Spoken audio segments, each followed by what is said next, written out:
it's Caleb from Brownells here, and I'm joined by Bobby from Tyrant.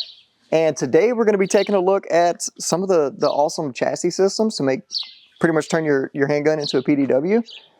So we already have the full install video on this thing that goes over the details of how to install it. But Bobby, why don't you take us through all the features and cool stuff about this? Yeah, for sure.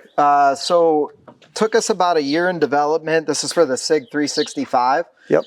Took us about a year in development between T&E and design changes and everything. We really put a lot of focus on trying to make this as ambidextrous and usable as possible for the end user. So as I talk about some of the features, you'll definitely see, you know, kind of how that all incorporates in.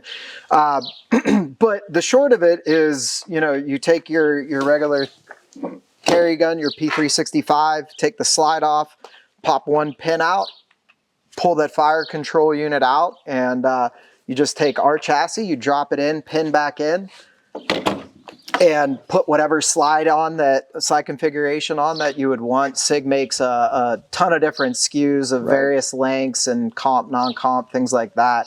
The really cool thing about ours is our chassis will accommodate all of those different slide variants. So I guess we'll start at the rear, work to the front. So we have a spring deployable brace with a paddle underneath here. You know, the neat thing about this is you can manipulate it with either hand. So different scenarios you might find yourself in, you know, I'm right-handed, but I might need to use my left. A few different ways that you can do it. You can kind of rock it with the back portion of your hand. I personally, you know, for me, this is a bag gun. You know, that's what I find the main purpose of it for. So I prefer to use my support hand thumb because I'm opening the bag, drawing it out. And as I'm drawing it out, I press the button and then, you know, my hand just slides up to the front and I form my grip. So a few different ways to do that, but that's my preferred method. Moving forward, the next big thing is going to be our ambidextrous mag release on the mag carrier. So, you know, everyone has reloaded a handgun, and the majority of companies on the market have your standard placement for that button. And then on the opposite side, on the right side, we have, you know, more of a AR style mag release right here. And then we also have one on the other side too. You know, again, even with that, there's a few different ways to manipulate it. So for me personally, when I run the slide lock, I drop it down into the pocket of my shoulder, kind of like I'm reloading an AR. And I find, you know, I get my thumb on that mag, the pistol grip mag release, and my trigger finger on the front one, and I press them at the same time. Okay. And you can do a super, super quick reload that way. Nice. In addition to that, you can obviously have your hand here, you know, press them both. If you do it that way, you can leave the chassis pocketed in your shoulder, and it's a little bit easier. For me, with my hand size, it's tough to leave it in my shoulder and manipulate both of those buttons. Sure. So as far as different configuration goes, you know, we do an open top blast shield. So when I was saying that we can incorporate any different side configuration that you can pretty much come up with from Sig. The reason we're able to do that is because of that open top design. The blast shield being open top, you can accommodate a lot of different designs, macro, OEM comps, you know, different add-on ones from other manufacturers. The blast shield is removable. As you can see on this one, blast shield's removed. That way you can do a suppressor. Right. And then True Precision makes a 6.5-inch barrel.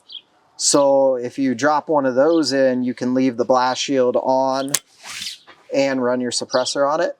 So it's all, you know, basically what the consumer has endless amounts of options. Sure. If they're trying to do something in an extremely small package, then take the blast shield off, put a smaller can on it. You know, if you're running in a bag, or if it's just a home defense, range gun or whatever, and you don't care how big the configuration is, this is an awesome option because, you get more velocity with a 6.5-inch barrel. Sure. You don't have to worry about burning your hand on the suppressor because you can keep that, that ledge your thumb on that ledge right there. Yeah, and just to kind of reiterate real quick for everyone, this is all the same chassis, just in different configurations. Yes. So these are, this is the same exact product, just in a bunch of different, because Sig has so many different slide lengths and stuff, like you said. Yeah. But yeah, this is all the same thing, just done different ways, which is awesome to see here.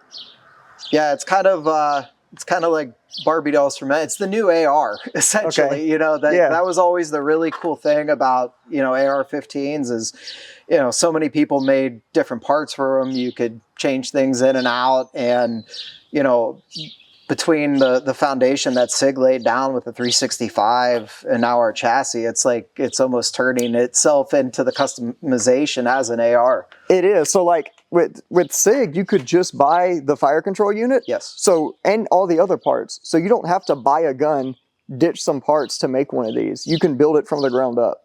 So that's awesome. Yeah, tons of companies making aftermarket slides if you wanted to go that route. I think, a lot of people, I believe they get into, the whole Sig ecosystem by purchasing one of the 365 carry guns.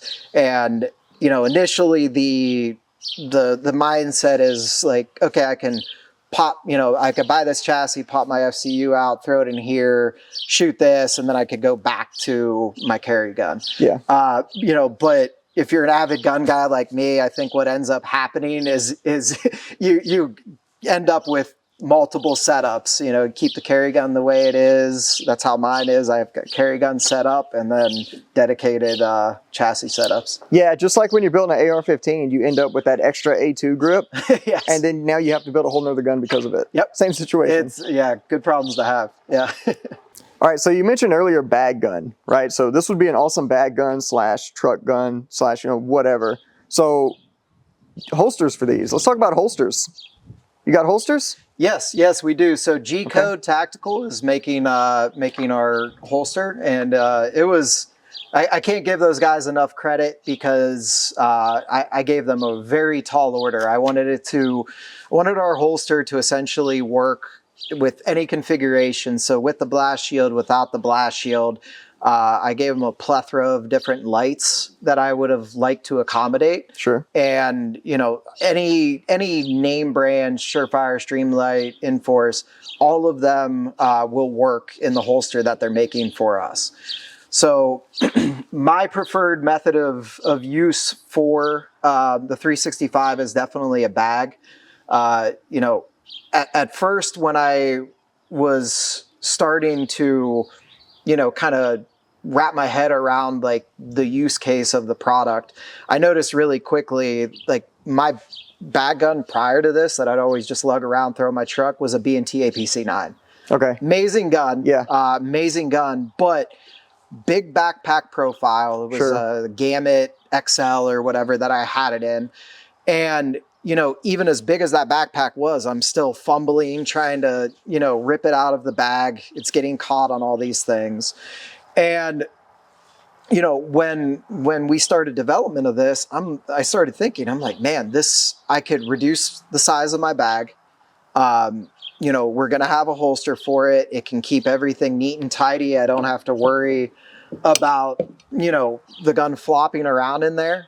And, so this is the setup that we came up with. So this is a Vertex, I think the Transit sling. Okay. And this is my bag setup. I removed the paddle off the back of the holster, just lined it with Velcro, and it just sticks right in there. Holster it up. And it's a very, very thin profile compared to that huge backpack that I used to. Yeah, it doesn't look like you have a gun in a bag, right? Exactly. And even like with this folded, even in that holster, it's the profile of just a large handgun, not any other like PCC, because PCCs are bigger than this, obviously. Yeah. Yeah, no, the footprint, I mean, it's definitely larger, but the footprint is very you know, reminiscent to like a Glock 34 with a X300 on it. Yeah. So it definitely, in a lot of those applications, it's fitting in the same spaces. Yeah, that's awesome. So that's my main use case for this. It's also, you know, replace my nightstand gun. okay, yeah, I can see that. Because the big benefit to it is, you know, like even me being a handgun guy, like that's my, you know, I geek out on handguns a lot more than rifles. Sure. Okay. But at the end of the day, being able to get multiple points of contact on the gun, having something that I can shoulder, having support hand, being able to drive that back into me, I'm going to be able to manage recoil better and be way more accurate. Yeah. So that has replaced my bedside gun. And then in addition to that, these are becoming even more popular in competition, USPSA, IDPA. Okay. So with that said, you can obviously get the belt set up like this, be able to put it on a battle belt like you have on, a Sure. competition belt, something like that, and use it in matches, you know. And I think a lot of people forget too, like we're allowed to shoot guns just to have fun. Yeah, absolutely. Everyone always talks about training and, you know, real world and tactical this, tactical that, but like we're allowed to just come out to the range and shoot and have fun. Yeah, absolutely. And all that stuff is great. I'm not saying you don't need to do that, but it's okay to have fun too at the same time. yes, very, very true. Yeah, so that's what a lot of people forget. Well, Bobby, I appreciate you running us through all of this, and you know, let's go do some shooting. Because if you're not first, you're last, Ricky Bobby. Let's go. Bobby. All right, let's do it. All right, so before we start real quick, what we're doing here, we got a bunch of people out here. We're gonna have pretty much everybody run through it. And we'll start from the open position and just go through and everybody can have some fun. You understand the course of fire? Yep. All right, shooter ready? Yep. Stand by.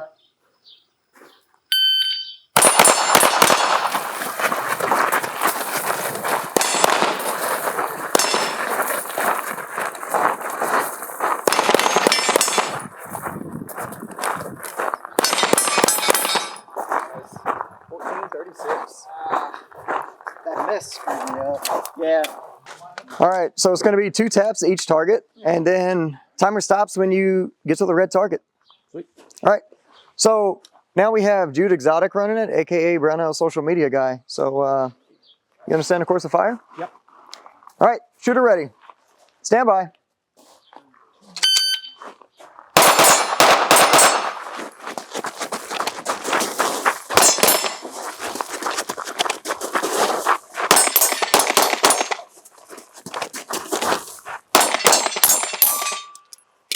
$14, $18. Nice, that was a good run.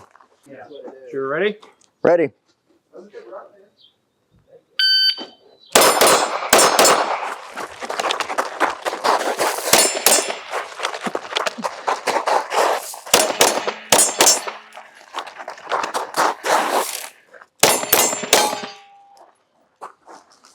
Sick.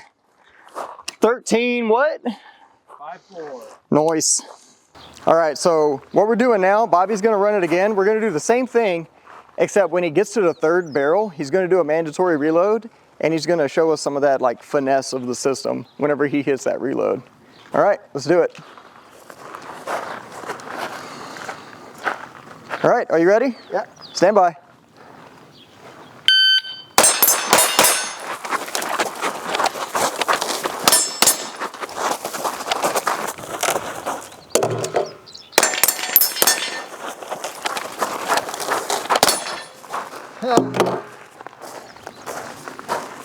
Out of ammo, that's okay. All right, so this gun's set up for a right-handed shooter as far as like the actual mag release on the frame, because the front one is ambidextrous. But we're gonna see how it works with a lefty here. So I'm not gonna go as fast as Ricky Bobby because he goes fast, obviously, but we'll see what happens.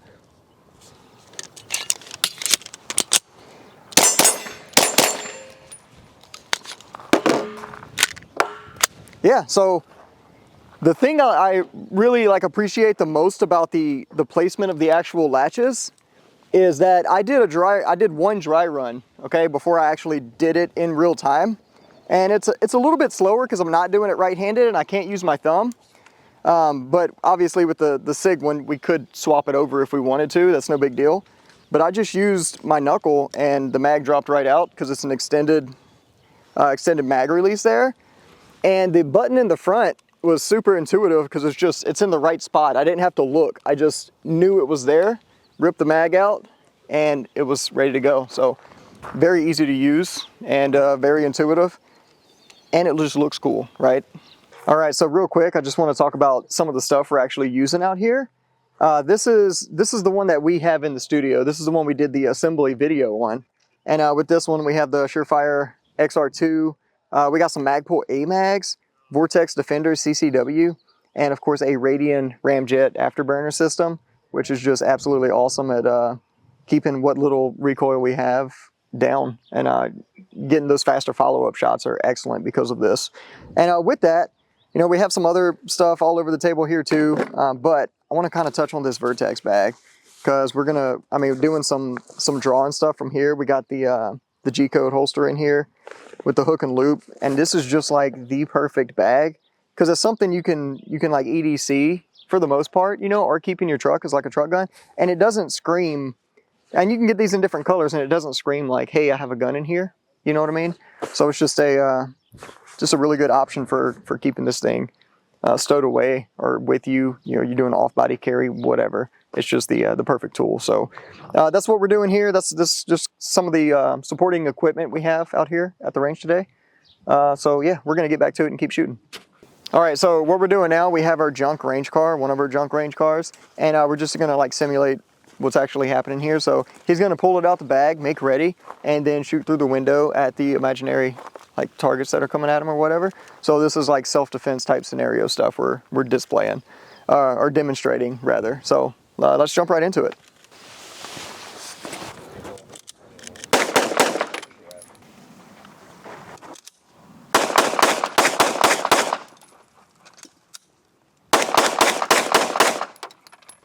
All right, Bobby, thanks so much for coming out. You and the guys have been awesome. And this was extremely insightful and just information complete. Like, it was like drinking from a fire hose with all the information you were giving me about how to do quick reloads and stuff.